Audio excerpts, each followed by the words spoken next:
You subscribe to Pando? That's so hot.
I'll tell you anything for the right amount of bits.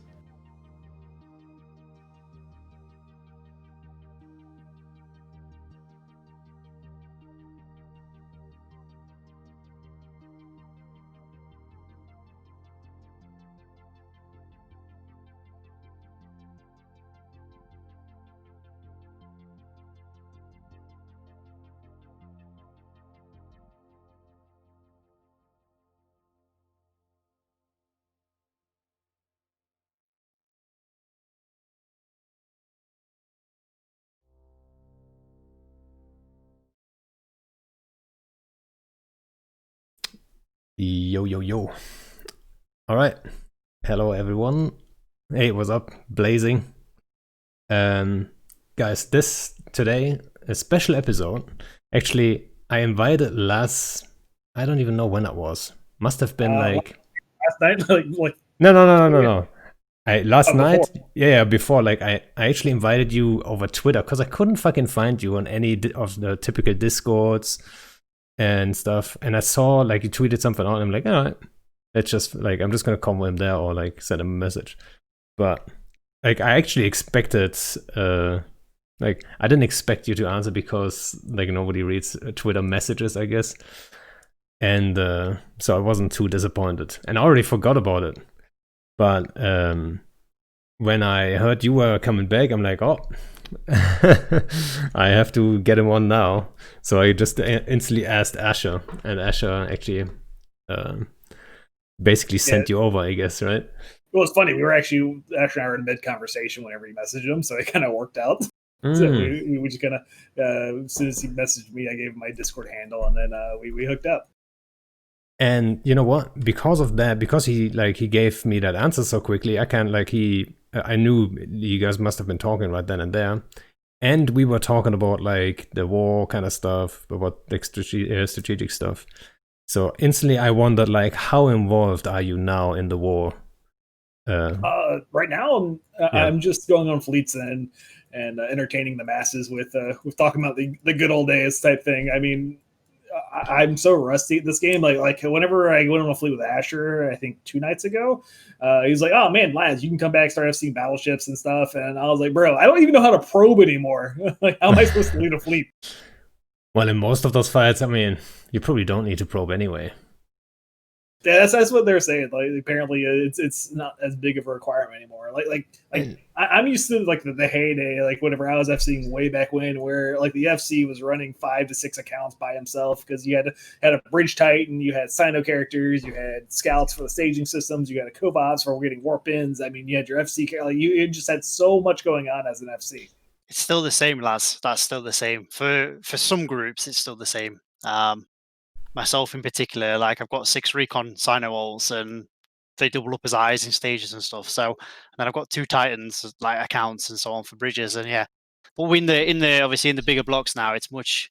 There's plenty of people, plenty of resource to do that. I would imagine some of the bigger FCs do have a lot of that stuff themselves as well. On top of that, so yeah, but like a lot of things that I forgot about that have changed. Like you went inactive around what time? Was it 2017 or something? I quit during World War B. So during what would be all right. So that's what was that? 2016? I think so, right? I don't remember, man. It's been a while. But it has been. So I quit around then. I came back. I played in Black Legion for a little while, and then I quit again. But so there's a couple of things though. The boosting, like off-grid boosting and stuff, was that before 2016? I don't even know anymore. Yeah, it was. It was before Laz quit. That was still a thing, right? Laz, when you quit off-grid boosting. Yeah, no, that was still a thing.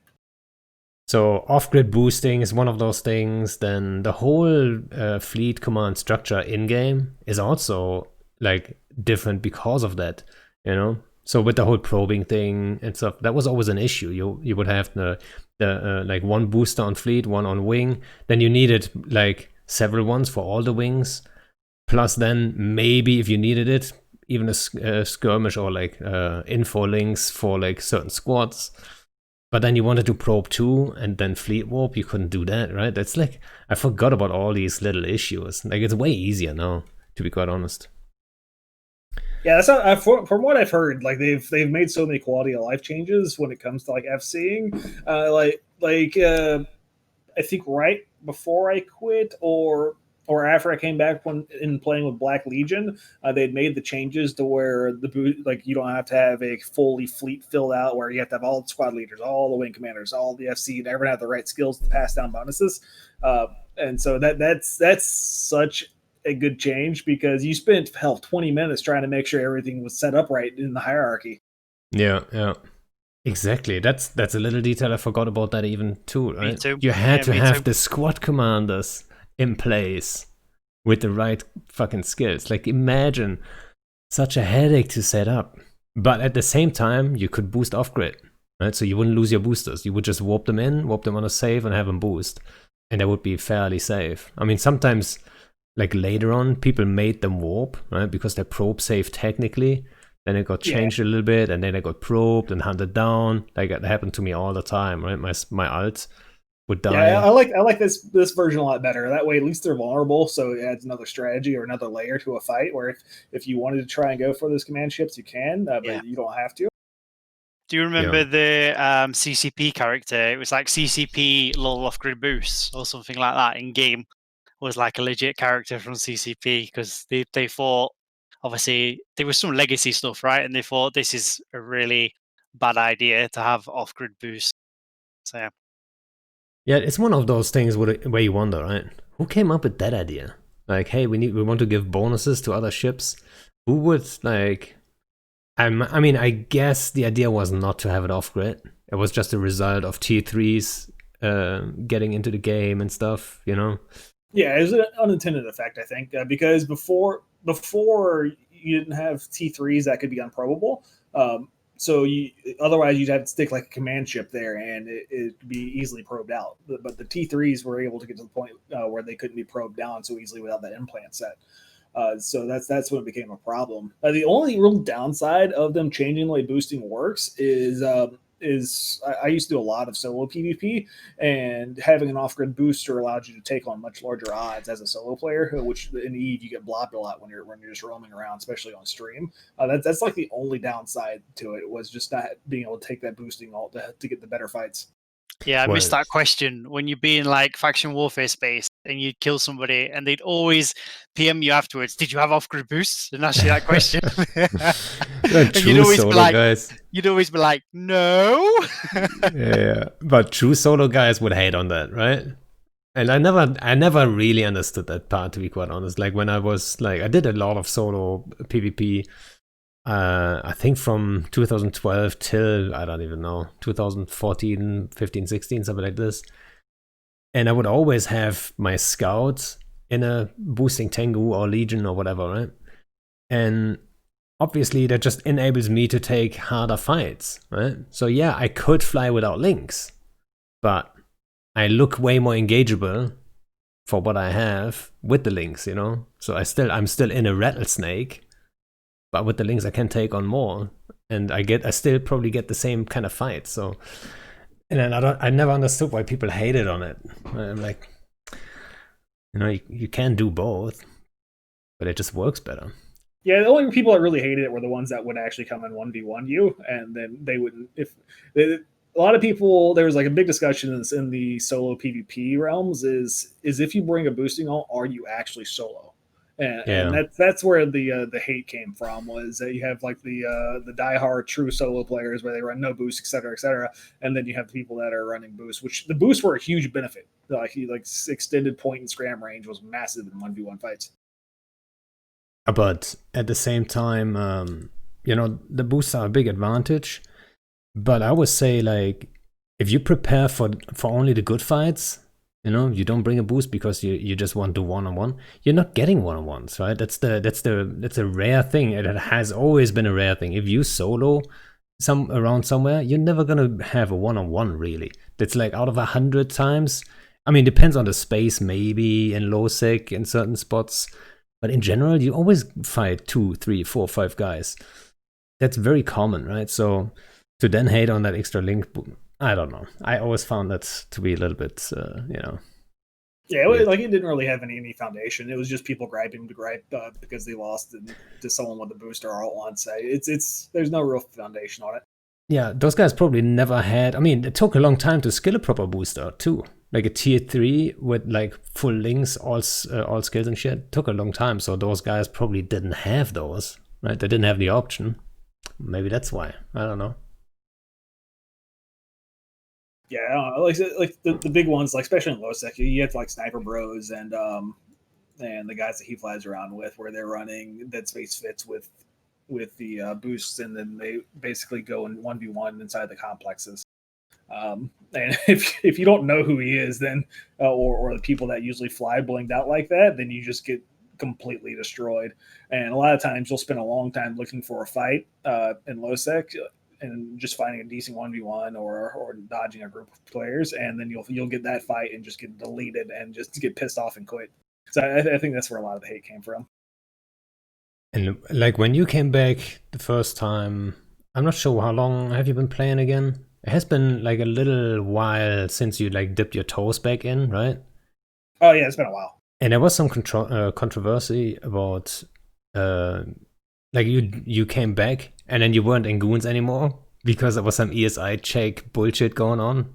Like, yeah, I didn't have all of my ESIs registered for my Oracle alts, and so they kicked me out. And I think I was like 15 days from having 10 years in Corp that Rydas and I built. And so I was a little salty about it, which I'm still a little upset about because I wanted that 10 year badge basically. I'm pretty much over it. Like I actually had a lot of fun. Like getting kicked out was actually a kind of a breath of fresh air, going and flying with Elo and Black Legion for a few months, and then taking another break from the game, and now I'm back in Goons and hopefully here for a good war. Yeah, like so. Like I wondered, like if there's an ESI change and stuff, there's still someone there who has to right click and kick you, right? Yeah. And that's what you were mad about, right? Like if it was all automatically, you could say like, all right, I fucked up kinda, and that's just what happens. But someone had to right click you and kick you. Yeah, someone had to right click and click. Like it's not like I'm some sort of spy threat. Like if I wanted to be a spy, I had plenty of opportunities to get like the entire super fleet killed or something. I mean, it's I'm not the threat. Maybe you were just waiting for the right moment, and it never came. Yeah. But yeah, like so, and then you were talking about another Great War, right? And I have to kind of compare this to the Halloween War, because for those who don't know, actually, at the time of that war, when also BTEC-R happened, you were the coalition main FC, basically, right? Yeah, I was at that point. I was pretty much the main FC at the time. Billy was there helping out, and Boat was helping out. But I did most of the FCing for a lot of things. And you know what? I remember actually BTEC-R. I remember vividly because like I was just like a small scale dude who would form some fleets for fun and stuff like this. I mean, I still do that most of the time, and then I formed like a couple. Yeah, I mean, number-wise, maybe a little bit bigger, but like I'm not 250 dudes. I'm not too much of a like a big strategic FC. You know what I mean? I'm not the cap guy or whatever. But I've heard some good stuff about you, Pando. Like I was talking to Elise and a few others right now that they compared Pando to the next V, the next should do. That's just some pretty high praise, sir. I think they're going a little bit overboard. But what I wanted to say is, in BTEC-R, when you were the number one coalition FC, I was actually starting out to take some fleets out for Alliance and stuff like this. So like, and I was like very much looking up to you and the other guys leading those big fleets. I was like impressed, and I was just there with like, I don't know, 50, 60, 70 bombers or so, trying to do something, and it was quite impressive. So I'm glad to have you on. Like, I'm happy that you actually agreed to come on. And I'm happy to do it. I've been hit with 4 freaking show requests. That like you asked me first, and I got 3 more back to back, like within an hour after that. It's like once everyone like saw you, I guess they had to get the hooks in. Yeah, they're like, oh shit, Laz is available. Well, technically, already like a couple months ago, but. Well, that's true. That's true. But I mean, like the big thing is though, is I'm sitting there like, what am I supposed to talk about? I'm not doing anything. Like literally, it was me and Grath just shitting up comms the other day in Fleet. Like that's been my contribution so far, was keep like spreading the morale, like getting it up. And I think that's probably the biggest thing I've done so far in the last year is just the hype from me being in Fleet or Grath being in Fleet. So I mean, it's. I don't know if I'll FC. I might get the bug. I wouldn't mind taking some battleships out or something. But what really brought me back is like seeing all the propaganda popping across my Reddit feed. I love the Eve propaganda. The propaganda is real. I even got into the game a little bit, right? Like I made a little like propaganda video just for fun, because I'm looking into getting into video editing a little bit. But you mentioned Grath, like. What's going on with Grath? Like, so from the outside, he always was that evil PL guy. You know what I mean? Like, you don't hear lots, from the other side, other than like, what maybe the Imperium sides lets you hear and stuff. Sometimes, that's how it comes across, at least. So like, everyone perceives them as such a bad guy. But then earlier today, someone mentioned it in Fleet, and then like 3 guys said like, oh, Grath, he's actually a good dude, and suddenly like he's on our side, and suddenly people speak up and say like, Grath is actually a good dude. So like, what the fuck is the deal with Grath, for example? Like, is he just a good? Grath is awesome. I mean, if you like, everyone's heard Grath's rage videos, but he's such like a genuine person. Like, you never have to wonder where you stand because he's going to tell you exactly where you stand with him. But wasn't he the guy with that weird comment with like ex-convict kind of thing? I forgot who it was. Yeah, that was him. Yeah, I mean, he's an ex-con, but I mean, he had a falling out with Headliner, who's current leader of PL, and basically he kind of went away and did his own thing for a bit, whelped a bunch of marauders, and I guess after this war kicked off, he's wanted something to do, and he didn't like where he was at in the game, so he decided to jump in with AMOC. I actually don't know why he joined AMOC, but besides we're the best corp and goons, so that's probably why. I mean, so is it maybe the fact that, or not the fact, I don't know what happens actually in PL, but maybe there's too many young guys there, and Grath was looking to get more like those old dudes, like with you talking about those good old times, and maybe he was missing that a little bit. It could be, because I mean, Grath's an old school Eve player, and once you've played this game for a certain amount of time at like towards like in the leadership echelons and FC echelons, then everyone kind of knows each other, everyone's friends type things. Like I'm not in this Discord anymore, but we used to have like a big like leadership / FC Discord where everyone just kind of shot the shit, and it's actually kind of been a little bit of a detriment to the game because everyone gets to be friends and no one really wants to shoot each other anymore. There's really no hate left in the game. And hate is really what fueled Eve in the past. Like some of the big fights, like against Atlas, people like Bobby Atlas talk shit, so people wanted to go fuck him up. Or Mole talk shit and vowed to like destroy goons, so goons had a grudge to fight them. I mean, hate is really the driving force in this game, and unfortunately, as people played longer and longer and became more friendly with each other, like that hate just started drying up. You know what? That's, it's interesting. I talked to Progot, like when I had him on, I talked about that in exactly the same way, right? And I think even worse, I mean, it has always developed in that direction, but ever since Discord came along, it's like accelerated even further, that everyone can contact everyone all the time, easily, and there's like Discords with like all FCs and everything all the time. And then like the Discord you were talking about, I'm pretty sure it's the Low Leagues Discord, the Blue Donuts from Sword Dragon, right? So like that's one of those, right, where which I always found, to be quite honest, I always found that one to be too PanFam aligned, because there was, I think, out of 50 people, I think 35 were I mean, PanFam. they were all in the same coalition at the time we were in it. So yes, they were very. Every time we did anything and got shit on, they were straight there letting us know that, oh, you've been shit on.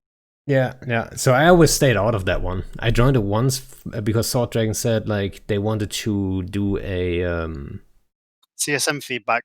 Exactly. So everyone was supposed to bring forward their 3 main issues in the game, and then they wanted to compile a list for CCP,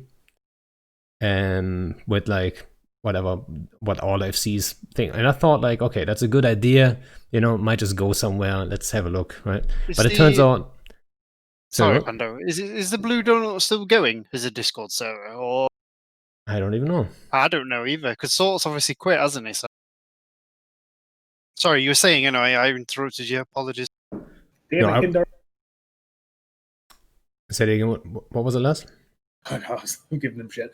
No, I have no clue. So I left it a while back too, because I kind of lost most of my interest in Eve. Because even whenever I would take breaks from Eve, like especially when I was actively FC, I'm always watching to see what's going on. But I would probably say within like the last year, I've only very like out the corner of my eye been watching it. So I haven't been keeping up with changes and things like that. Like the wars that have happened since I've taken my break from Black Legion, I feel like haven't been real wars, because there haven't been like that level of fighting that we've seen in the past. Yeah, and so before we went live, you also said something that was quite interesting, like subcaps. You didn't used to have such a big role and now they do have a little bit bigger of a role again, right? I mean, we've seen a lot of subcaps so far in this fight or this war, even though it's only been the first week. But I feel like the wars over the last year has been nothing but super caps and caps, and then you have just a little bit of interaction with the subcaps. But I think the great thing about this war currently is that the ranges are so wide because of the region gaps that it's really letting the subcaps proliferate, and it's making it like an old school war we've seen in the past. I think it's actually, I mean, it has to do with the changes they recently did, of course, but then also I think we do have way more people interested in leading those subcap fleets. I feel like we have more FCs in every group now. I don't know where that comes from, but so now you don't have that. Like, for example, when you were the main FC in BDEC and stuff, you didn't have that many FCs available, right? You would just pile on everything you had, and then you would call like 99% of all the shots. And now I think it's more like every group has more options there. So now you would have like one of the fleets, maybe you would FC the Titans, and then Asher would do whatever, right? He would do like the subcap fleets, and then you have like several FCs for those subcap fleets again, right? So it's more split. So it's not as much of a load for one guy, and more people available to actually. You still had all that before, but you still had one person calling the shots. So basically, I would be leading the main fleet, but I would still be coordinating where every other fleet's going and positioning and stuff like that. So you still like that. That's the way it worked in the past, where you basically in an actual large scale fight, you have the circus, the guy leading the circus, the ringmaster, like he's telling where everyone where to warp into, what ranges to go in, and just kind of making like I would have an image of how the fight would go in my head as it was starting, and then I would position people or position the pieces as I imagined it, and that's how I would go into every single fight. Like if we were fighting against say Test, Nully, and Northern Coalition, most of the time we would go either on Nully or Test, and we would go. All of our fleets would attack that one fleet and just try to wipe out that one group. That way we get that DPS off the field, which you actually don't see that much anymore because you have multiple fleets just kind of doing their own things. Yeah, I mean, that has always been a challenge too, the coordination, right, between the fleets. I know I'm not good at that, to be quite honest. Whenever Back then, just thinking about what Lazarus just said about how everybody would focus one fleet, and obviously now fleets are more scattered. But back then, right, it was all over one grid, wasn't it? It would be like all over the iHub or whatever. And now, obviously, we have to spread out. You have to look for constellation control and stuff like that. So, and then for also, the hackers, yeah, you're saying all on one grid. Back then, the grid was tiny. You remember that one? Yeah, the grid was that. fucking. Yeah. What was it? 600 km diameter. That's nothing. It really is nothing.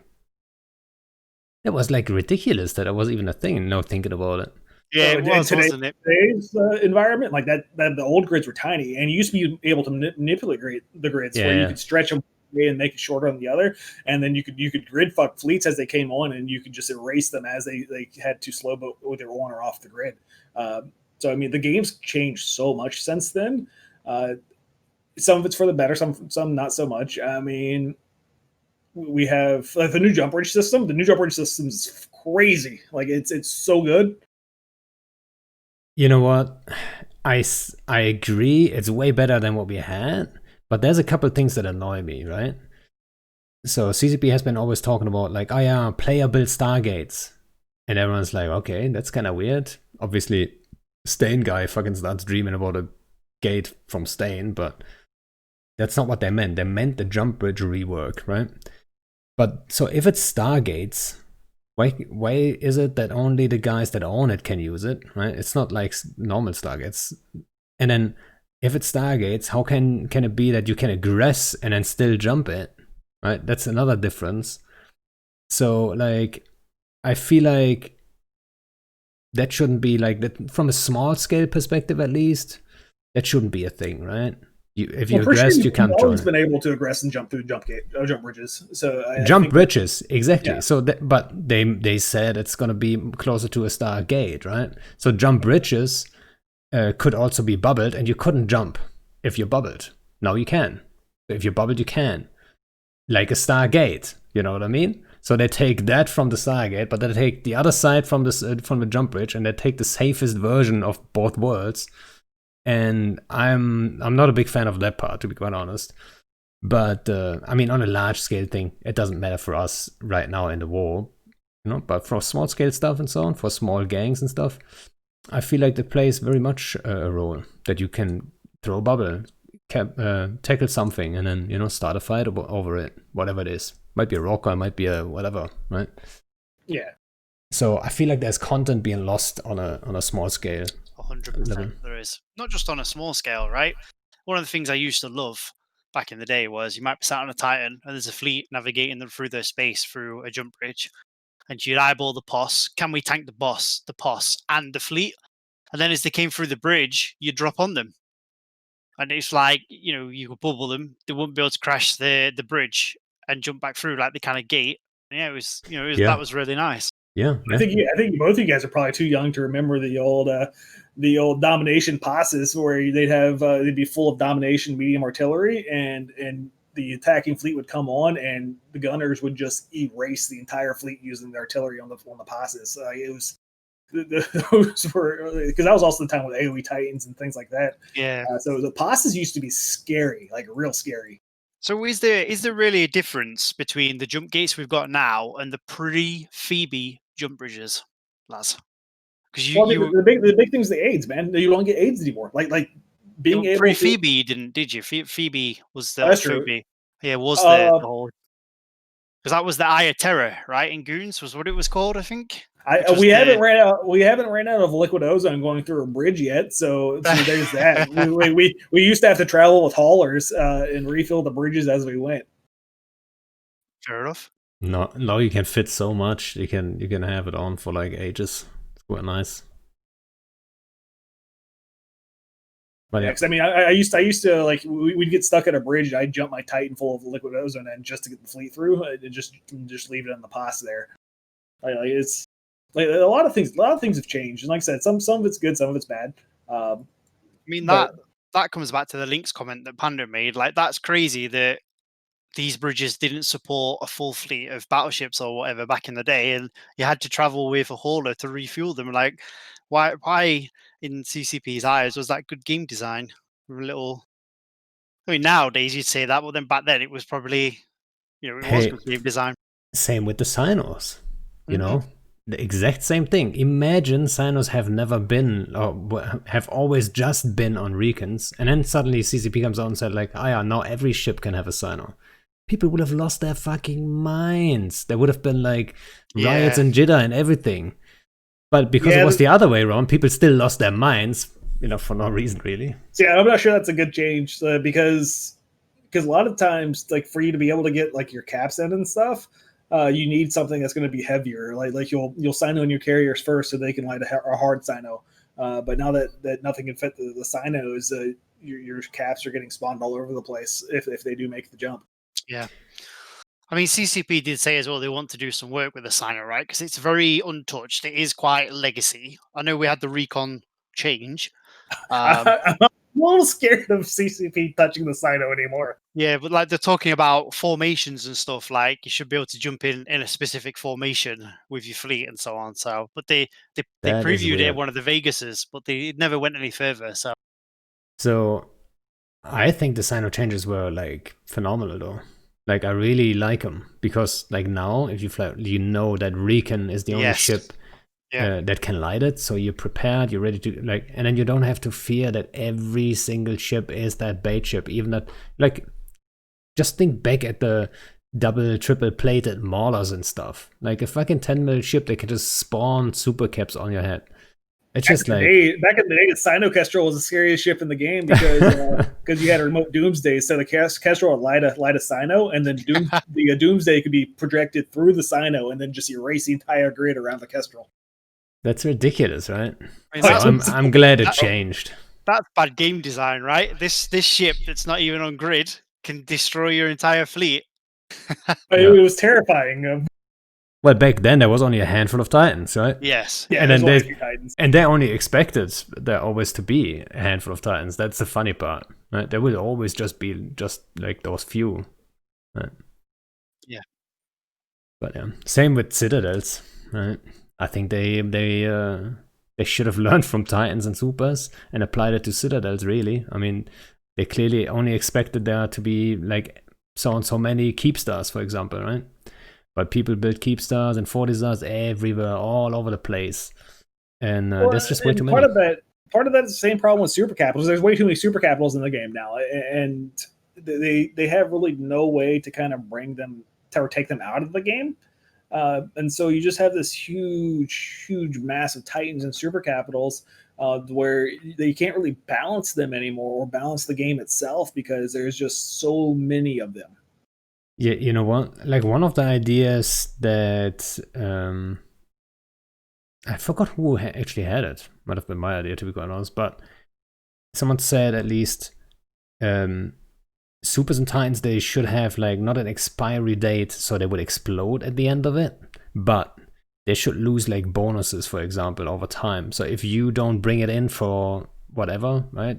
There's a certain cost affiliated with it. You bring it in for repairs or for maintenance, you know, then you lose a certain amount of bonus, right? You don't have like whatever 10% resist bonus or some shit, right? So you only have like 7 maybe, right? Because you haven't done your maintenance stuff. Maybe you lose some EHP, maybe you lose some this and that. So I'm not sure if that would help in regards of getting less of them into the game in total.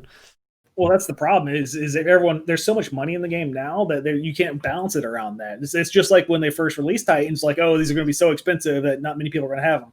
And then came Keep Stars. Oh, these are going to be so expensive, you're not going to be able to build this many of them. And so like it's money and minerals they can't balance it around that because EVE players are autistic and they will grind the shit out of something to get as many as possible. Someone in chat just said, bring Asher Elias, Uncle Asher on. Like, I actually told him he can just hop on whenever he wants, but I think he's busy, guys. There's like a war going on. And yeah, he's thinking about stuff. But yeah. And then, so now with the war, did you miss the big stuff? So you were in a smaller group with Black Legion, and you did some smaller scale, but you did miss the big stuff, right? Oh no, my favorite type of fighting in EVE is the super bloody like battleship versus battleship type fights.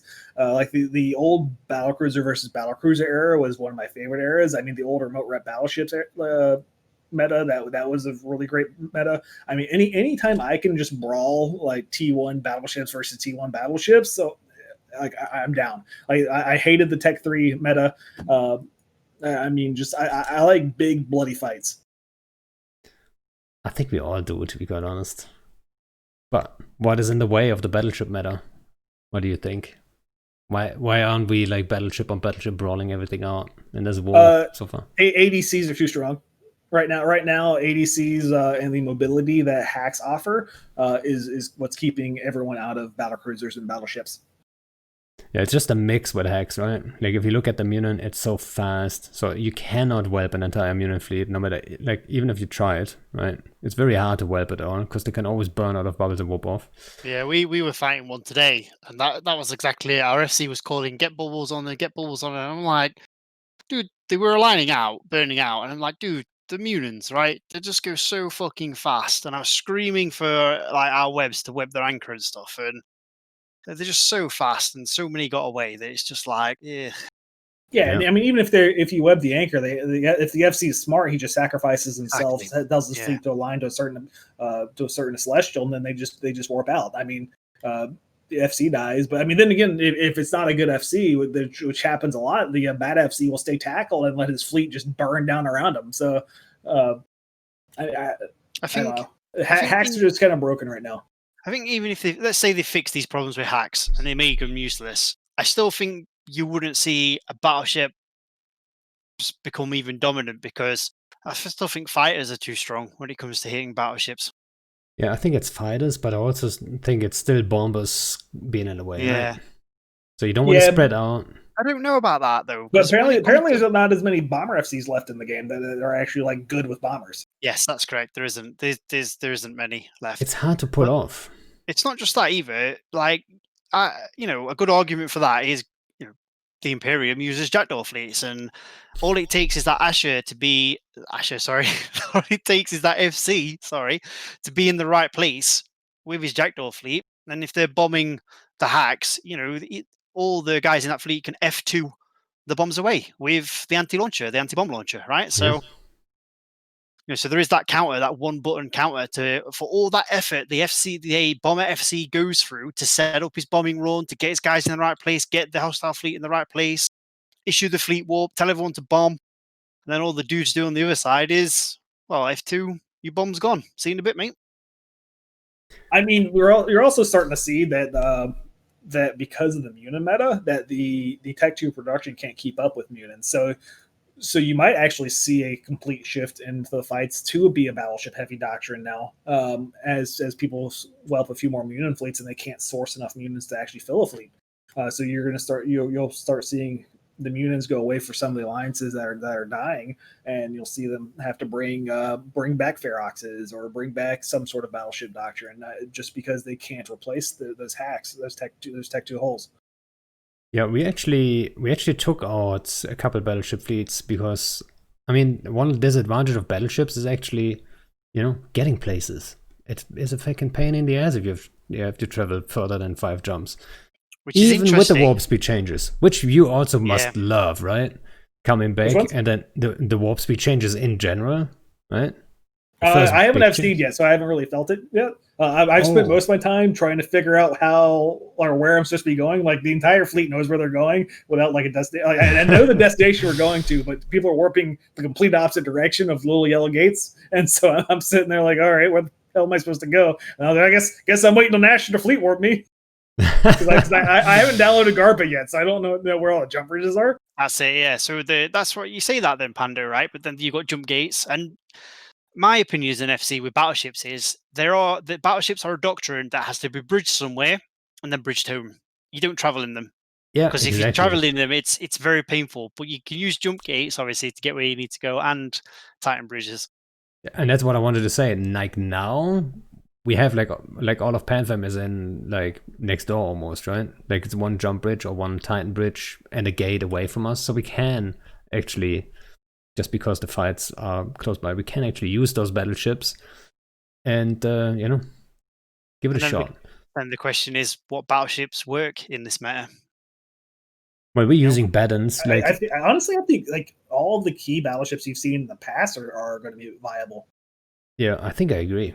I mean, Because Maelstroms are still be like, so Alpha Fleet's still going to be good. Yep. All depends. If you know you're going to be fighting hacks, 1400 millimeters might not be good unless you split the guns. But I mean, Tempest would be good in the current meta. Just make sure you spread out and don't get bombed. I mean, you have the current Baltec fleet, which has been good for the past 5 years. I mean, it's been for a long time. I mean, pretty much every single battleship meta we've seen in the last 6 years is going to be viable right now. yeah, and I mean, I think they are viable, and then also let's not forget. So I was talking about bombers being a little bit of a factor there, but bombers got nerfed too, right? They lost 20% of their damage, and that's maybe also why like now bomber FCs are not that keen on it, because before those 20%, you could technically wipe out a Munin fleet if you catch them clean in a bubble or something, right? And you cap them out with voids and then land like the maximum bombs and stuff. You could technically wipe them out with like 8 bombs. Now you need like 12, I believe, or something, right? So there is a little bit of a difference. Then ADC, obviously, right? People will survive. So I think that's another reason why there's not as many bombers going around doing stuff. I mean, in Battleship Doctrines also rely a lot more, I think, on FC skill, knowing how to position and how to get out of certain situations, especially versus bombers. A lot of times, not getting your battleships bombed comes down to, do you know how to counter them? So my argument there and all is that like a lot of FCs don't, because there's not that many bomber FCs to threaten you. Like there's literally 2 bomber FCs in the game that I can think of that I would be scared if they're in local, and then for like generally anyone else, you can just shrug them off because they're not good enough. So Who are the I two think a bomber lot of that FCs? knowledge is, unless you're old school, has been lost. Sorry, has been lost. Yeah, so I mean, K Killer just started playing, is back FCing bombers again. So I know he's always been good at bombers. Yeah, he did some good work the other day. I saw in period pieces, bombed off the hack fleet. Yeah, who are the 2 bomber FCs? Is it Siku from Test? How did you guess? I had him on before, because, like on the bomber episode actually. And then It's who so else? scary. Who's the second guy then? It'd be so I don't know if maybe the old school guys remember this. There was an alliance that lived in Venal that was called Out of Sight, and they had a bomber FC that was called Godzilla. And Out of Sight like used to fight the entire CFC, and basically like he was to be feared. He was a good bomber, but the meta was very different then. I mean, I'm sure he's a good bomber FC now. So that's the other guy, and obviously there's K-Color as well.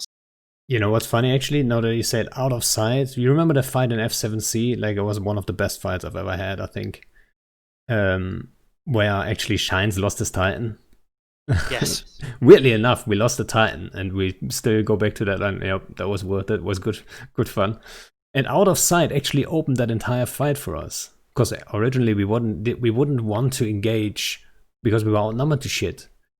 But that Horde fleet that was there, and at the time Horde wasn't the Horde that it's not today. It was like a little bit more noobs and like not that much like high skill characters and stuff, and not so experienced and so on. So they were there in, I think, Scorpions and some weird stuff. But it was scary for our fleets. We only had Snuff, us, and we had a couple caps ready to go. I think that was it. But because Out of Sight bombed them and wiped out a shit ton of them, we were able to take the fight properly then, right? So first we just engaged to make NC move all the way, and then, just disengage after killing a couple of Horde's ships, and then said, okay, GG. So maybe but that was because they opened it, the bombers fucking made it possible for that fight to even happen, technically, right? So, and then also you said Godzilla. He's like the guy, I hunted his Nyx for ages, right? I wanted that Nyx so badly because he kept dropping around Curse and what's the Great Wildlands? And then one day we actually caught him, right? It was so good to finally catch him. But he seems like he's a really fucking crafty, sneaky dude. So yeah. Yeah, I just remember back in the day, whenever I used to go up to Venal to support our allies that were fighting them over R64s, I'd take Feroxes, and I'd always come home with like a quarter of the fleet, and the remaining dudes that had been bombed to death by them. Just how it always would go. Obviously, I didn't know what I was doing either back then. I still don't now. So, but no, these days, like I very rarely have to worry about bombers personally when I'm FCing. It's obviously a bit different for me because it's much smaller, but I don't know about you guys, Pando. Have you had any bomber threats yet? Did I have any bomber frags in this war yet? Threats, sorry. So have you like gone onto a grid, or any FCs in it gone onto a grid and had to be worried about bombers being active? I mean, yeah, when we were in Pure Blind, fighting Test a little bit and stuff, they always like had a bomber wing. Like they have just the numbers there, right? So Tess had that in that first TCAG fight. Tess had that decent bombing run on the Sacks, where they basically killed a ton of them. Or if they didn't kill them, they put them really low. And that was Siku, right? I think that was so. Siku. I know Goons lost like 130 sacrileges in that fight because of that. And then I see stuff like that. I'm not shit talking anyone here, but I get a little angry because, like I say, the Jackdaw fleet literally has the counter to that, which is one button for that fleet to press. But you have to be in range. I asked about it, and the reason or what happened there was the Jackdaw fleet wasn't in system yet, and when they warped in to keep the iHub from getting reffed. But technically, so like the bomb runs, like the traditional multi-directional bomb run or whatever you want to call it, right? We call it Daisy Cutter. People have like all kinds of names for it. So you come in from different ranges and you warp to 38, right? So the bombs don't overlap. The area where the bombs actually overlap and hit the targets, or all bombs hit the targets, that area is actually not that big, right? So if you only just spread out by 10 km, say everyone orbits the anchor by 10 or 15 km, you already mitigate a lot of bomb damage, right? And people forget that. So yeah, if you never see the bombers, right? If you don't know they're there, you might just get complacent and keep your fleet tight, and then your anchor even gets webbed, so the bombs come in and you're getting webbed, and you're thinking like, it doesn't matter, like transversal, we don't need it at the moment, we're fighting whatever, right? We're fighting fucking Munins, and then boom, you're getting bombed to shit, you know? I think Laz will remember this maybe, but do you remember something called Doom portaling? Oh my god. For anyone who doesn't know what Doom portaling was, back in the day, whenever you would sign a group of bombers in, and then just drop your bombs as you sign in, and then just they wouldn't move. Yeah, and you just erase fleets that way. It was super broken. Yeah, they changed that though. Yeah, they changed it like a month or two later. Like it was one of their faster changes. Like they fixed that pretty quick. Yeah, and the same happened when you took a gate, right? But with the gate, the problem is you're still cloaked, so you can't bomb. So you would have to wait for your gate cloak to run out, which I just did on like a smaller scale. If there's like a saber camping the gate and he wants to catch your bomber, right? So you jump in, you just let your cloak run out, and you just hit the bomb launcher, you spam it, and the second it runs out, the bomb drops, and it's right on you, and the saber just burns for you to decloak you, right? He doesn't know you don't have an intention to even cloak anyway, so he runs straight into your bomb. That was kind of funny. We did that actually up in Vienna when we were fighting you guys, right? You always had goons always had like a little squad of cloaky dudes zoom around our staging and stuff. It was good fun. Like always fucking around with this kind of stuff and getting a little bit crafty, like how to engage him, how to catch him. Yeah. And then Doom portaling, yeah. The easy part about that was always you could just light the Sino exactly where you want the bombs to be. So you could warp with the hostiles, technically, right? And land in the exact perfect spot every time and just light it and then jump the bombers in. And you could you could even tank the bombers specifically, and they would survive the bomb run while hostiles wouldn't, right? Because the SIG is so small. Yeah. Yeah. I mean, you also had you had Goku bombers for a bit too, where the afterburning bombers, it would basically just destroy battleship fleets if they weren't prepared for it. Never heard of Goku. I never heard of Goku. I don't know what that is.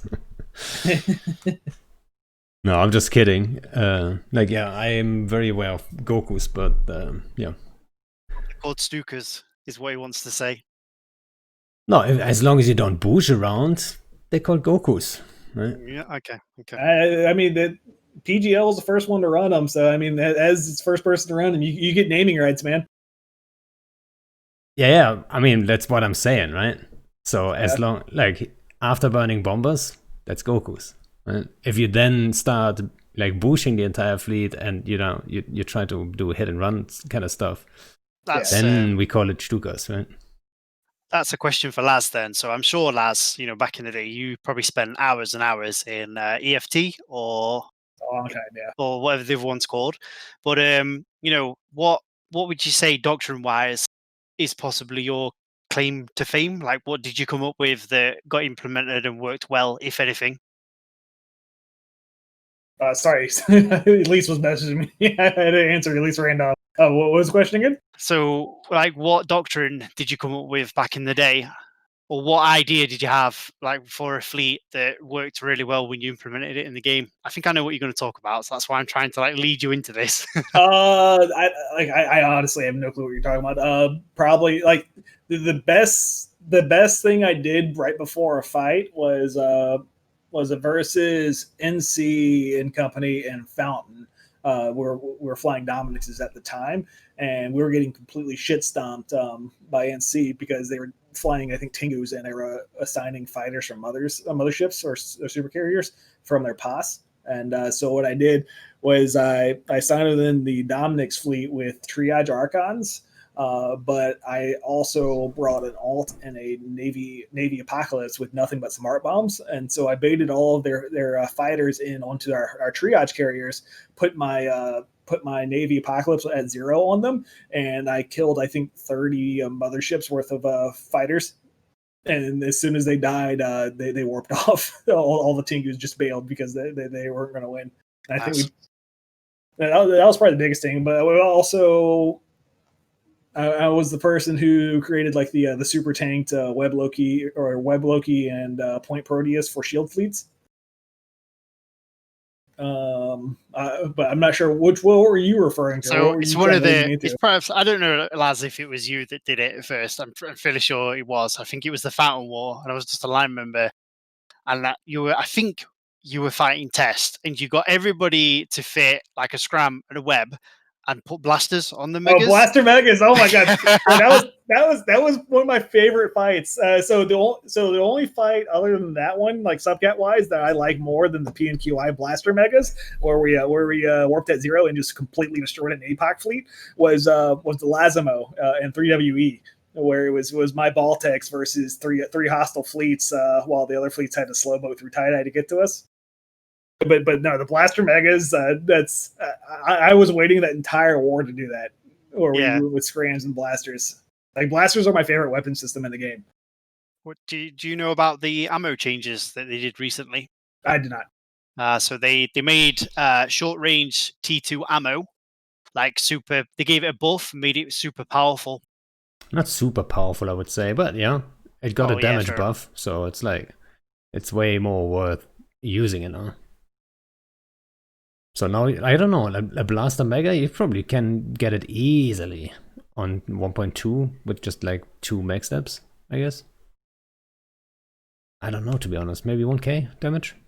Talk about this sort of stuff, because when I started playing the game, and I was playing in nullsec groups, like, I was in Gentleman's Agreement, and we had a fleet called River Fleet, which if I remember correctly was like Blaster Nagas. There was a refit and all for rail. And then we had Blaster Rocks as well, actually. And it's just, they're just so, it just feels that feels so not viable these days, which is a big shame, really. Unless the hostile FC is really bad. I'm Googling now, trying to find if there's a recording of PNQI fight. But it's those little things, that's the kind of stuff that gets me excited, to be quite honest. Whenever you can do like a little, it's like crafty little, projects. Like at the moment, I'm trying a couple new things too. My favorite one from you, Panda, you and Shines, was we were fighting Fraternity once in Curse. And I linked you the Tempest fit that Fraternity was running, and it was very poor tank-wise, very poor.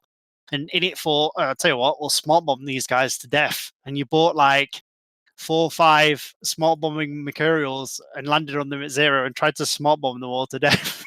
What was it? What we were fighting? Sorry, I got distracted by Satonia, like with the host. And thanks for the host, Satonia. We were fighting Tempest, and we were just warping in 5 smart bomb max. Well, you bought them with the fleet. I think all the you were in Foons, if you remember. I don't know if you remember. Oh, I think what you mean is maybe the Transformers. Yeah, possibly, yeah. So what we did was actually, I think that's a cool concept. People kept calling it a pipe bomb, which it's like, it's not really a pipe bomb, guys. A pipe bomb works differently. But what we did was, we had a battleship fleet. We did it with Foons, and we did it with Max too. And then we would engage at long range with our guns or launchers. And we all align to the sun. And obviously on the sun, there's a bubble up, right? So we align to the sun, and we just engage, and we can't break anything, right? So they feel super confident. And then they would try to warp on 0 on us, because we have long-range guns. And then we panic warp to the sun. Obviously, it's not a panic warp, right? And then we have a Nestor with us. So in warp, we would refit from long-range guns to smart bombs. And then by the time they land, we already refit and just waiting for them. And they're all like, oh yeah, we got them. They're all on the sun, right? And they would warp straight into us. And we would just smart bomb them all to shit. There's actually videos of that. Yeah. I really hope after this war that FCs walk away with stories like this. Because it's this kind of stuff that in reflection makes these wars, really. Well, that's what I was saying. The last wars, like over the last few years, there hasn't been a real war where you've had this type of fighting where you have these memories. You had like the big Keepstar fights where you had the Titans going off at each other. But I mean, like honestly, like you didn't have like the subcap fights. The subcap fights are what makes these stories. Oh, we did. I agree. We did have a few. We have had a few. I mean, the last big block war I fought in properly was when we were invading Deadco. So it was the X-47 war. And in the prelude to that, where just the Citizen squads that deployed, there was a few fights that we had. We had a we had an AC dual nuke Tempest, right? That we basically, it was the counter to GOTG's AB Eagles. And we would drop on them at 0, and we'd nuke out, like we worked out how long it'd take to nuke out the hacks, and we'd spread nuking drones and all, which was unheard of, and then go to town. And we never got a chance to use them on GOTG, but luckily we used them on CO2 and the AB Zealots. So watch out, Pando, because you use AB Zealots, don't you? Well, like dual nuke, but we have a cap AC booster, Tempest. right? We gotta be fine. And you know what? Like, I don't want to talk like shit about Panfam, but they're not known for like doing crazy things. You know what I mean? They're usually very straightforward. Get everyone into mutants, get everyone into feroxes, get everyone into carriers, whatever it is, right? That you need. They're just like more of it, and then let's do this. I think reflection then though, when we did the Tempest, like, we had a lot of freedom, and we had the organization behind us and all to like be able to do that. I mean, everyone will be arguing that so does PanFam, but it was one good thing about the Imperium is you always had like somebody that would happily build you in X70 like 120 Tempests. Yeah. I think I think we have a long tradition in it with that kind of stuff, right? Like nobody, like you can try some weird shit and fail with it. Nobody's gonna be like, it's better to try, isn't it? It's better to try. It's better to try. Yeah, that's try and die, try it all. What is it John Hartley says? He says you miss 100% of the shots you don't take. That's what he told me after I whooped 300 billion dreads over a shield Leviathan.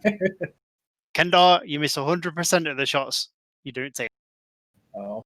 I don't know. Like right now, from what I've seen, like last time I played, like with Goons, we had the Conan fights and stuff like that, and not just Goons, but a lot of places like everyone's fleet compositions have been really, really terrible. But so far this war, everyone's bringing like proper fleet comps, or they don't have too many lodges or not enough DPS. Like everyone's hitting that critical mass.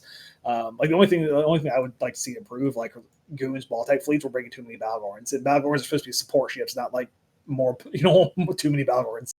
You know what though? Ever since Balgorns got so cheap, like I bet a lot of people, not just me, have been looking at them like that could just be the standard, like the Lion member ship. You know what I mean? They're tanky. They have some DPS, and then you have the newt power on top of it and web.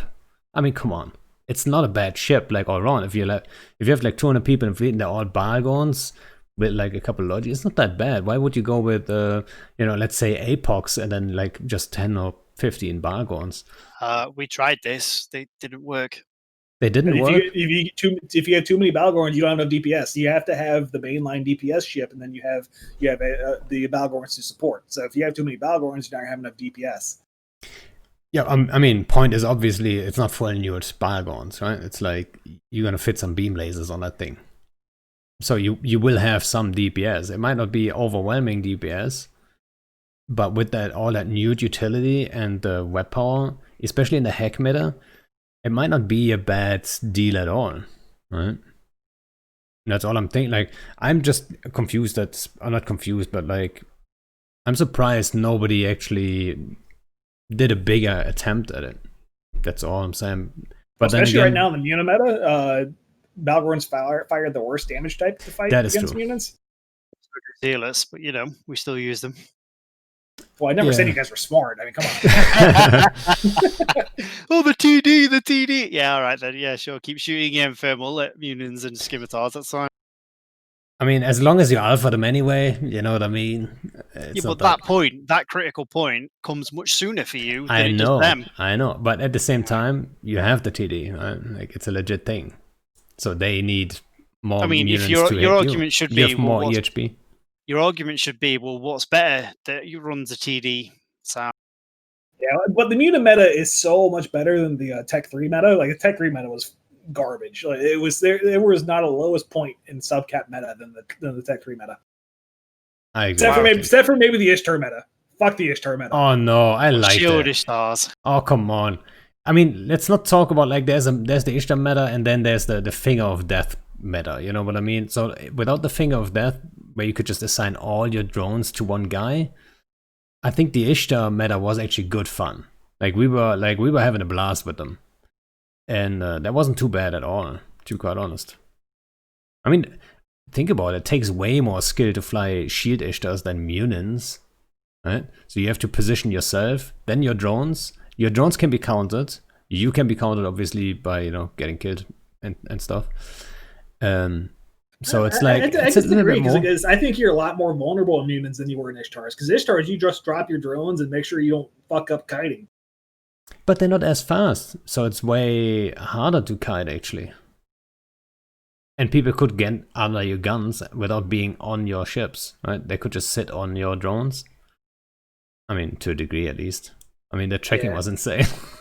So they would track anyway. I think the Ishtar meta, Ishtars are much easier to fly than you. That's what it's like. They weren't easy to fly. Like you had to have some finesse. Like just anyone could pick them up. But I think in the right hands, Ishtars were a lot more broken than Munins are. I used to fear the Ishtar when it was the Shield Ishtar meta. As an FC, I never wanted to run them. I wanted to do, because we had a Serb doctrine at the time, I wanted to do Serbs instead. And the reason being was the thought of having to basically drop drones, kite the hostile fleet, while also being in range of sentries used to frighten the shit out of me, if I was honest. Because I just that was so much to keep an eye on, in my opinion. Why calling broadcasts, right? So, yeah. So I used to avoid them when it was the meta. I never got a chance to fly them. I like them very much. And I think we got really good with them too. So we could take on other Ishtar fleets and stuff. So maybe that's why I like them. Because we were flying them so much. Yeah, I said, once you get good with them, they were broken. I think if you had a decent FC with Ishtars, they could do a lot more than the Munins currently can. Just because you had so much extra punching power. Like the Munins can alpha stuff off the field, but they don't have that raw DPS that the Ishtars had. Yeah, I mean, that's true. The raw DPS of the Ishtars were it was a really good tool, right? So you can switch around. You have different damage types. And then you can obviously have full DPS is just way higher than, but I mean, there's always ups and downs with everything. But yeah, some people are asking Pando, have you found that it's not as easy as you thought in this war? I don't think is anyone here surprised so far? Are you guys? From my point of view, in it looks like they're having the most fun of everyone.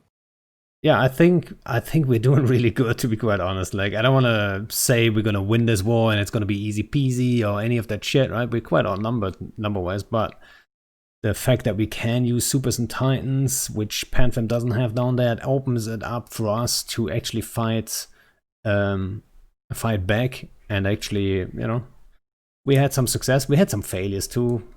That's how it is in war. I fucked up yesterday. God damn it, I fucked up yesterday. And my all my corp mates that might just be watching right now, they're probably gonna roll their eyes because I kept on going. I'm like, dudes, I had everything lined up to do it properly, and then I fucking right-clicked the wrong thing and warp out, which is whatever. I don't even want to talk about it. But yeah, I wiped some good kickies.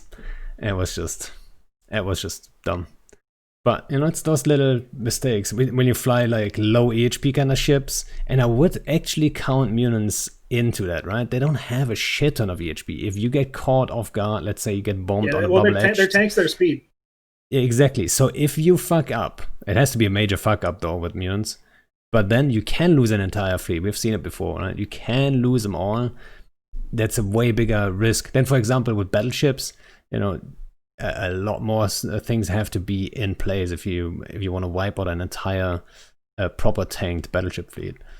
In that TCAG fight, if the goons hadn't gotten ravaged by bombs at the start, ProGod actually fucked up his orbit and brought their entire Moon fleet 8 kilometers away from the entire Sacrilege fleet.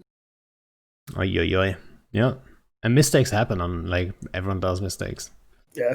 And sometimes they get punished and sometimes nobody notices and you get away with it, you know? It's like, it's part of the game. You know? And whenever I resubbed, I started watching all the videos from all the fights that happened so far, just trying to like take notes of how people are flying now, and so I'm ready if I do decide to FC. Do you think like the all around?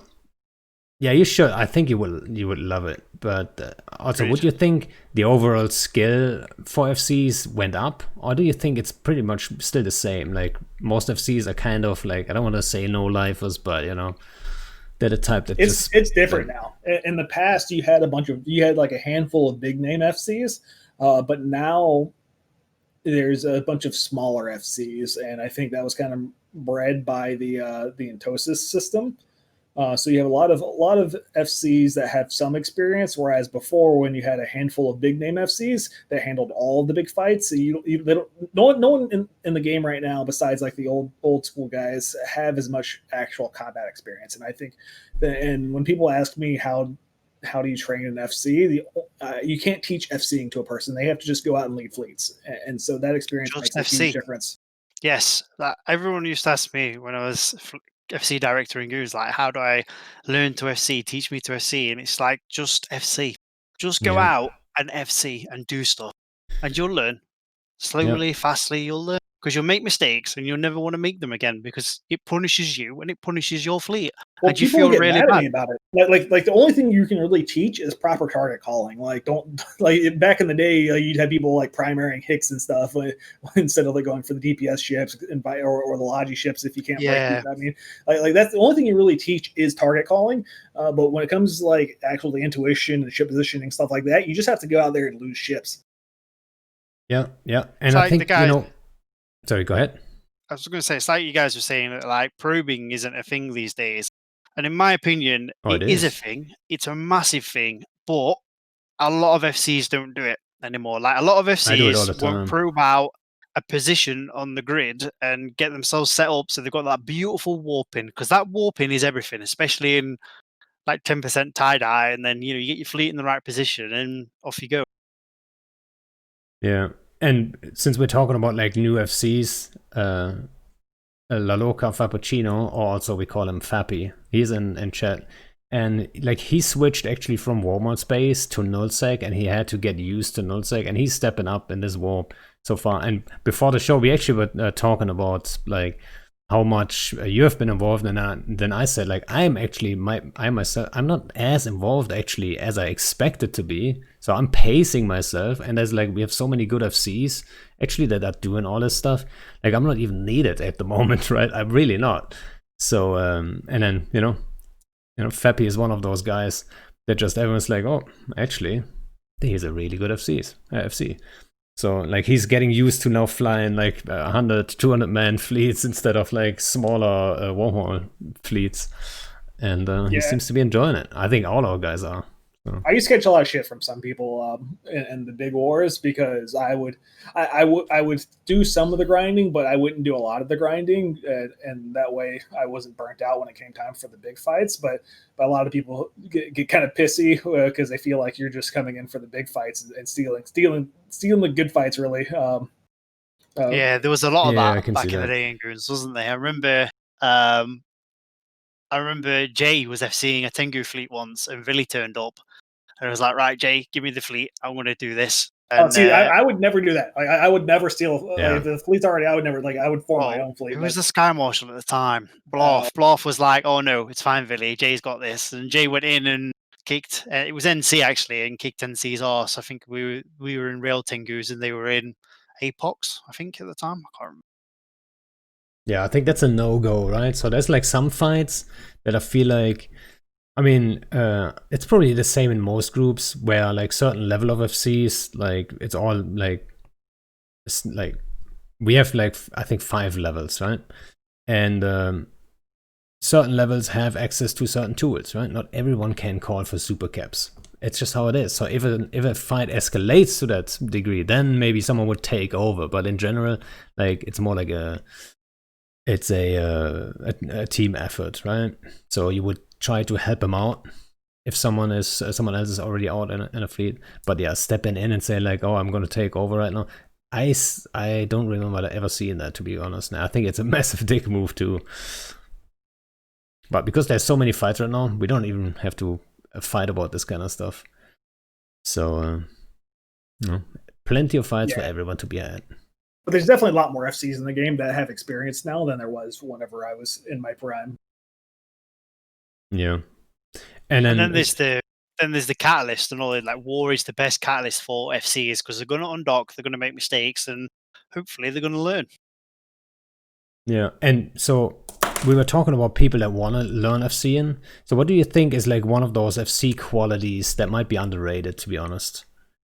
Like, for example, I always say, have your stuff sorted before, you know what I mean? Like, have a proper MOTD, have a, like, we're using config channels, for example. Like, people can click on that, see all the fucking fittings and everything, like, so everything is smooth. Make sure you know exactly what you want to have in fleet and all that stuff. Right, so just the prep work, put in the time to prep it, and then so you can actually have a smooth fleet. Even if you lose that fight, then or whatever, at least you form as short as you can, you travel as short as you can, and then you get the fight and you get home in one piece if you can. But if not, at least you don't waste a lot of time, and it's not as much stress for people to get set up. But is there maybe like another FC quality that you guys think it might be underrated? Probably the biggest skill to learn as an FC in a large coalition like war is how to filter command comms and function as an FC while you have 30 different people talking in your ears. Yeah, I mean, on that level of FC, for sure, yeah. I struggle with that shit. I struggle with it. Lads, I'm not gonna lie. During the casino war, do you remember when we tackled that hell in X70 that belonged to Adversity? I think so. Do you remember command comms when we did that? There was like just so many people screaming over global. I was like, is that the time where I yelled at Boat to shut the fuck up, like at the top of my lungs?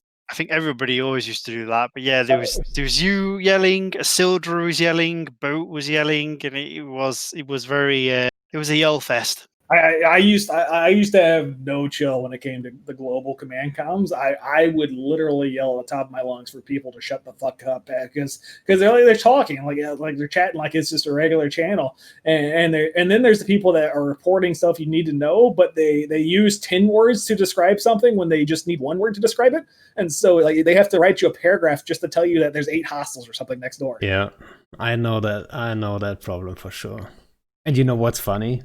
You remember? You probably don't remember. But so when the new Entosa stuff came in to the game, the Imperium made like a test run in what's it called? In Provi. I remember that. Yeah, I remember that. I was in Bastion at the time. And so normally, Init always has like we always have our own comms, right? We're not on the coalition comms or anything. And for that thing, like you guys actually asked us, like, hey, let's make this test run official, and then we work as a coalition, see how everything works and all that stuff. Like, you should get onto our comms. So we gave it a shot, right? So we got on our on the coalition comms, and then every 5 seconds, someone like whispered stuff. It's like, it was ridiculous. It was fucking ridiculous. And all of us, like Bliss actually talked me and Shines, and I think a couple more people, I think Lexi and so on, into getting on those comms. And then Bliss went and said like, no, this is pointless. Like we gave up like after 1 minute or so, because the comms were so crazy. There was so many people talking all the time. We couldn't get anything done. So Yeah, it gets so bad sometimes where you can't even really think because there's just so many voices you're trying to listen to see if there's anything you need to know, and you're also trying to move your fleet around and stuff like that. It's basically you after a large fleet fight, if you're the main FC, you have so much brain fatigue that you feel like you just had an intense workout. You're just done. You just want to log off. You tune out. Yeah, I remember quite a few times move ops. What used to do me with the Imperium, and I was only moving the squad I was responsible for at the time. It was a large squad, but I remember we were moving from Delve to Pureblind to X70, and I had to log off and go to bed. I had such a bad migraine. It was only a move op, but I had such a bad migraine after the op that I had to go and sleep it off. It's really weird. Yeah, I think the hardest time I had was when we had the rage thing going on, right?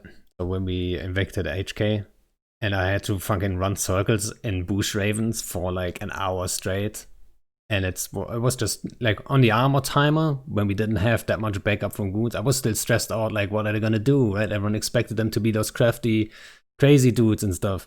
So I was stressed out about that timer, and we had to hold home control before that and all that stuff. So it all dragged along for such a long time that even though at the end, on that timer, they didn't even do shit, but I had to fucking focus for so long doing this fucking repeated thing that I was just fucking burned out almost, right? It's oh my god.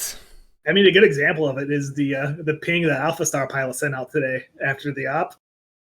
where he broke. He's probably fatigued and tired after running the ops and stuff, and he read someone talking shit, and he couldn't stop himself. Yeah, well, it happens, I guess, right? Yeah, it happens. It does happen in the bigger groups more often than not. You come down on people like a ton of bricks, and you don't mean it at the end of the day, but we're only human, right? I used to do it all the time. There's loads of videos out there on YouTube. There's one I'm famous for. I'm screaming at one guy for never mind. Apparently, Alpha Star wasn't even only options at work. Okay. And then I was screaming for capital discipline. Good times. You know what? That might just be one of those underrated FC skills. I don't want to see skill. I want to say skills necessarily. Maybe it's a talent, right? And whenever I talk about that, who comes in mind is Pogo Legend, because he rages, but he's funny when he does it, so nobody takes it too serious, right? So there's this sweet spot you can hit when you rage at people, but then if you put enough humor in there, you get away with it, and then it almost becomes part of the entertainment of the fleet, right? So it's like a superpower then suddenly, right? You can lose the fight, but if you rage in a funny way, they still take it as a fun fleet and go away with a good time. So if you can pull that off, that's a really good thing to have, really, right? Wouldn't you agree? I mean, that's something I will never be good at, that's for sure. I got a lot of my mannerisms from Super Twinkie 69. So I used to rage a lot at my fleets. Luckily, it's funny enough, only one ever got recorded, and it's since been deleted. But there was one fleet where I raged super hard. But I try to keep under control these days. But when you start learning underneath the raging FC, and then you start picking up those habits, that's not good. Yeah, it's hard to break them. But I mean, it's especially in today's Eve. Today's Eve, the people are a lot different than they were back then, where raging was somewhat acceptable. But in today's Eve, raging is not acceptable really at all. I think Asher always had the best approach on that. Is that he always would remind people when they raged in the Imperium FC team during the fleet that, hey, these people aren't forced into your fleet. They're here because they want to be here, right? They're here as a volunteer to join your fleet. So that's what you have to always remember when you want to rage and so. Yeah. I mean, you don't think about I want to rage, right? Sometimes it happens, and I think I just remember for myself. I just remember that one time where I had to save a rocker, and then because it was so late, and we couldn't save this dude, and he lost one out of his 3 rockers, and then he gave me attitude for it. And then I fucking lost my mind because like I actually formed like 100+ people to save his little fucking ass, and then he gives me attitude because he lost one of his 3 rockers, and like that was the only time I remember really losing my mind and raging at someone, right? And I'm glad there's no recording of it. Because that was probably, I forgot what exactly I said, but it was probably nasty. But it happens, right? Like it happens to everyone at some point. And then what do you do afterwards, though, Pando? I What did did- you do afterwards? You know what? 3 days later, I think it was, I went to their channel and apologized. I'm Exactly. not kidding. Exactly. And that's what I always used to do. I used to rage. And then afterwards, I'd always say, look, guys, I'm sorry for raging. But yeah, I needed to vent. So. Yeah, and then, I didn't. I said, "Fuck you guys. It's your fault." Well, and after a while, people will forget it. If you apologize or not, they're not going to be like, lose their minds about like that one little rage. But, I think it turns it into a positive then. The best rage I can remember from Laz was, I've spoke about this last week, I think, but was the MTACO iHub timer. And when CO2 decided to flip. I was yelling. And Seb was on global, and you were raging like crazy at him. He's like, is this true, Seb? Yes, it is. You know what, Seb? Fuck you, Seb! I went off. And wasn't that a good guy actually who did that? Like who came on comms? It wasn't. Seb was the best. Seb was amazing. I like Seb was a really, really good guy. But he was complacent in all of it. In the wrong place. I feel bad for how much I rage at him. But really, like it's I don't know. It's like CO2. Everything CO2 gets what they deserve, man. Yeah. Well, I don't know. I think that's maybe not another discussion for like we could talk about that for an hour. But we're approaching like 1.5 hours, which is usually what I want to aim for. If anyone in chat has any good questions for either Kendarr or Laz or me, I don't care, put them in. Pando, let's talk about your fax fits. Do we have to? Hey, you know what? I can defend both fits, all right? First of all, I'm testing things, right? I'm trying things, right? So don't get crazy about it, And so which fax is the worst fit? The double SIBO fax or the passive active fax? Which fit is worse? What do you think?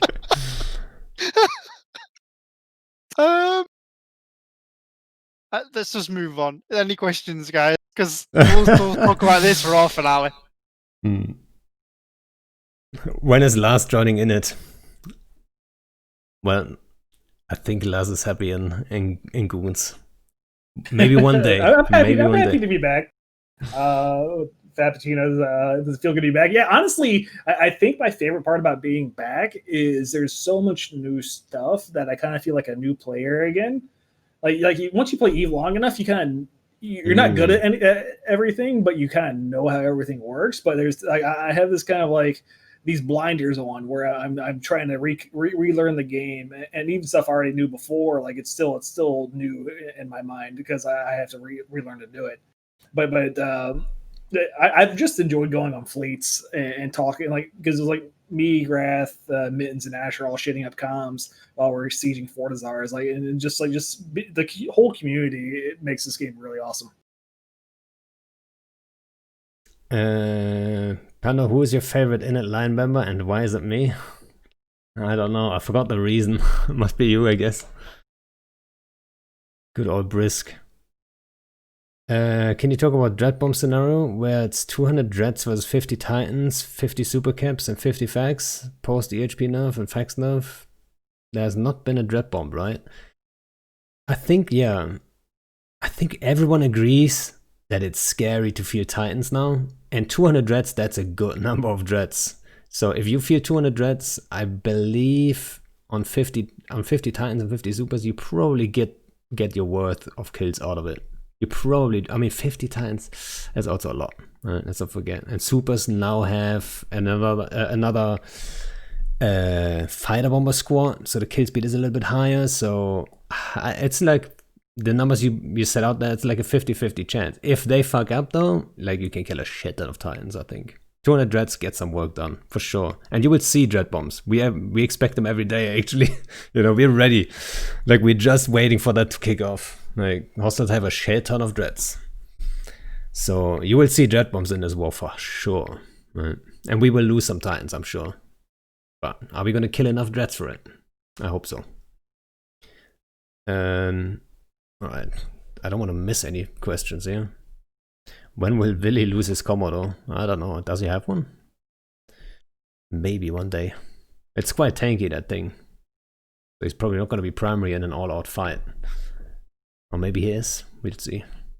Yeah, if you can catch him like jumping instead of bridging or on like a beacon or something, then maybe. But the primary in Komodo is never a good idea. No, it's not. Yeah, unless he gets caught out of position. He's got to survive this war, I guess. Unless they ship scan him and he's like nothing but like SIBO and polarized capital guns or something. Yeah, we need polarized capital guns. That's what I think. Let me scroll one sec. Let's see. Why have NCPL not used their supers yet? That's an easy answer to that. All of PanFam supers are actually deployed in Catch together with Legacy and Fraternity and so on. So all their supers and Titans are in Catch or in like coming from that one direction. And they would have to jump into Quirius. So like, if they all say, okay, today's the day, and then they jump into Quirius and warp to the Keepster, then we're gonna see that fight. But before that happens, you're not gonna see any of that. Yeah, otherwise you also like regional gates make capitals something that are really, really tough to use in the current meta or in the current war. Yeah, it is tricky. It's a little scary to take a gate and stuff like this, right? So they need to be real confident, and then they're gonna it's too early days anyway, isn't it? That's what it is. Yeah, everyone's still feeling the war out at the minute, feeling what direction it's going to swing in. Yeah, that's what it seems like, right? Everyone's like testing it out. Let's see, how's this going? And there was a couple of bigger attempts from Legacy and PanFam and so on. Not all too much happened yet, right? So I don't know exactly where this is going. I'm not going to make any predictions really. Is Sword Dragon the next person returning? I don't know. I don't think so. He just quit, right? So it's unlikely. What is the best keyboard to press F1 on? I have no idea. Probably like some old school cherry keyboard. I like my core or my Corsair with MX Reds or Red MX. There you go. Everyone buys that keyboard now. It's sold out Actually, already. For Eve, I use a Razer Naga. Like I use my keyboard for the bottom two rows, but my Razer Naga is for most of my stuff. Why has Pappy been weak in their attacks so far? I don't know. I do agree though that we expected more from them, right? I feel like I expected them to, like, they have way more numbers, to be quite honest. So from what I've heard too, is their morale isn't the best right now either. But that's just rumors I've been told, like from people. Yeah, I mean, I don't want to make this into some kind of like semi-spin kind of thing, but I mean, need to be. Yeah, it's not the same like kind of war like World War B or like the Casino War was, right? I think everyone on the other side kind of agrees, like, this is, everyone can read this, like, see through the spin of like, oh yeah, we have to stop the evil, like whatever, right? Like, while everyone, they should actually go look around and say, like, are we the baddies, maybe, So getting everyone super hyped for this is probably not as easy as it was back then. Maybe that's why. I don't know. Where's Andy? I don't know who Andy is. Are there any doctrines you're looking at bringing back? Like, if you would have to bring a doctrine back from the past, Lars, what would it be? Like, if you would have to do FC tonight, like, what would you take as a doctrine? Would it be an old school doctrine that you're comfortable with? Or is it like one of the new ones, just fucking mutants?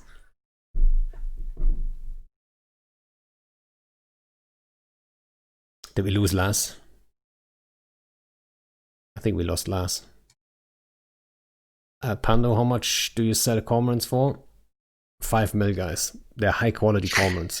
Do you know how much Mist sells corms for? No. 15 mil. 15 mil.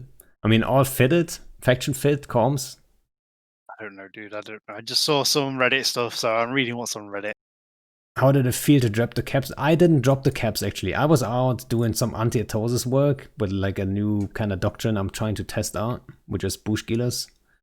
So I was like, obviously, I was like part of the whole thing, but you know, it's good to, you know, be able to drop the hammer to a degree. You know?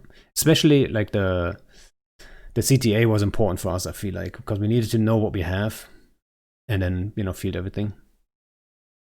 Are you a secret Amar? I don't think so. Why don't Imperium stream? Why don't we see an Imperium streamer for this war? I might just stream some of the fights, but like a lot of times it's an OPSEC issue, right? Like a lot of times there has to be sneaky stuff, so it's tough.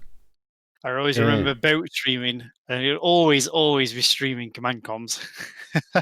Well, I would love. I regret not streaming today's, not streaming, but recording today's stream, because I think it would probably be interesting for people to see the whole thing with like all the different fleets working together with comms. Exactly. So I'm gonna record some and go over that after the war, I'm sure. Yeah, definitely. So there's gonna be some good footage coming, and then also I'm probably gonna do more the recap stuff the next day, because then the OPSEC stuff is not, you know, that much of a big deal. So I'm gonna record and then maybe stream it the next day. That's probably the way to go, and then I can pick the timing for myself when there's no timer and all that stuff. So yeah, I should probably do that. It's way better. Oh guys, that's way too many questions. I've just scrolled so far. Let's see if I find some good ones. How to watch the stream when it's here mostly test streaming? I'm not sure what you mean. Anyone seen more of the burst? I haven't seen anything. Alright. Any good questions there? There's a question. And I appreciate that you put a Q in front of it, so I can actually notice that is a question. It's cool to see some of the smaller groups with more new players having fun. Do you think the war will breed new FCs? 100%. So I can just tell from an inner perspective, but like we have a shit ton of people doing a shit ton of fleets. So yeah, I mean, there have all been FCs before, but they get way more opportunity to, you know, take fleets out and like do bigger stuff. So that's really good. Is this the Gooncast? No, I guess it is. Welcome to the Gooncast. Is Kendarr joining Goons? Kendarr, are you joining Goons? Probably not. No, no, sorry, not. I've done my service in the past. I won't do it again. What is the role of ECM scepters in Entosis? A disgusting role, I'd say. Right, they break Entosis, super annoying. How useful has Baltrum been so far? Not very useful. Where is he even?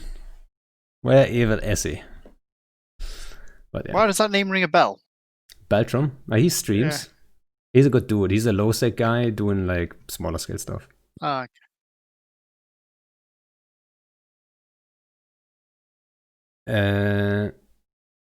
Alright, any more questions? Let's see. Newbie show with Laz. This time you're on the receiving end. You mean, like, did you just call me a newbie? That's alright. I'm not sure if I got this question right. Yeah, it's a weird mix for you, right? You get like half newbie, but like super experienced old school guy. Like a lot of things you're like, oh, I'm actually a noob here. I don't know what's going on. I tried to go hunting for frigates earlier and get Black Ops dropped. I made it one and then died.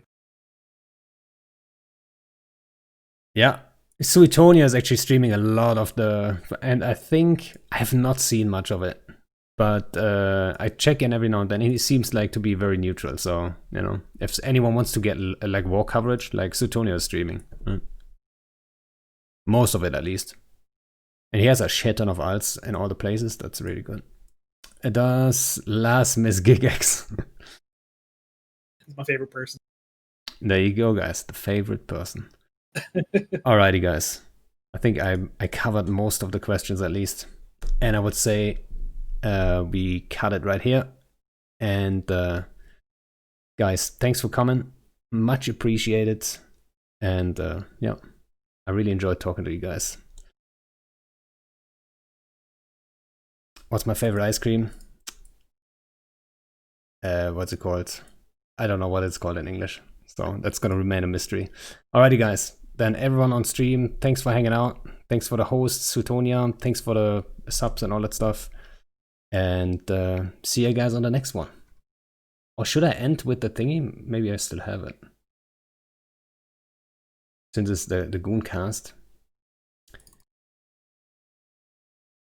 Let me end with this. Alright, then see you guys on the next one.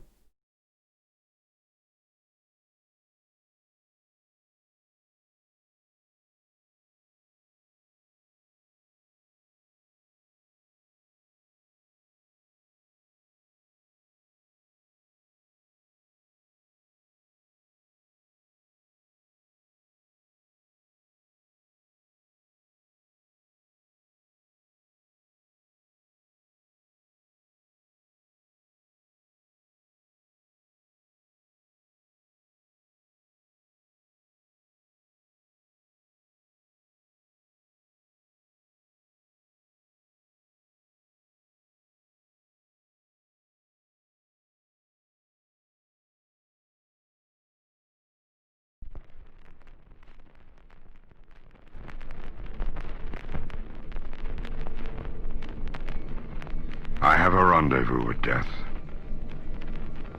At some disputed barricade. It may be he shall take my hand and lead me into his dark land and close my eyes and quench my breath. I have a rendezvous with death. And I to my pledged word am true. I shall not fail that rendezvous.